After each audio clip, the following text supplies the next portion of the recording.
I want to know your perspective about something. Like, according to you, what is more important? Self-respect or respecting others? What's your name?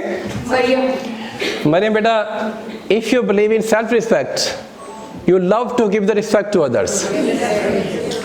I do believe, give the respect to others, inshallah you have the same. Mean to say, try to fulfill your duties. What you like for yourself, try to give the same to others. जो अपने लिए पसंद करते हैं लोगों को दें, फिर अल्लाह रहमान रहीम की तरफ से आपको मल्टीप्लाई होकर मिलेगा। मैं इसलिए मैंने रिस्पेक्ट का प्रॉमिस सबसे पहले अपनी टीम के लिए इसलिए किया था कि बेटा मैं अपने लिए रिस्पेक्ट पसंद करता था। मुझसे ज़िंदगी में सवाल हुआ, मैंने पहला ज़िंदगी इंटरव्यू दिया कि आपका मोटिवेशनल टूल क्या है, मैंने कहा सेल्फ रिस्पेक्ट। कहते कितने दिन बगैर पैसों के विदाउट सैलरी काम कर सकते हो? मैं क्या might be 1 month 2 month 3 month depends, पर कर सकता हूँ।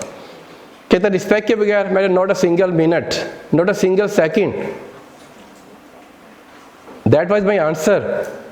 इसलिए जब सिस्टम बनाया तो सबसे नंबर 1 पे प्रॉमिस क्या था?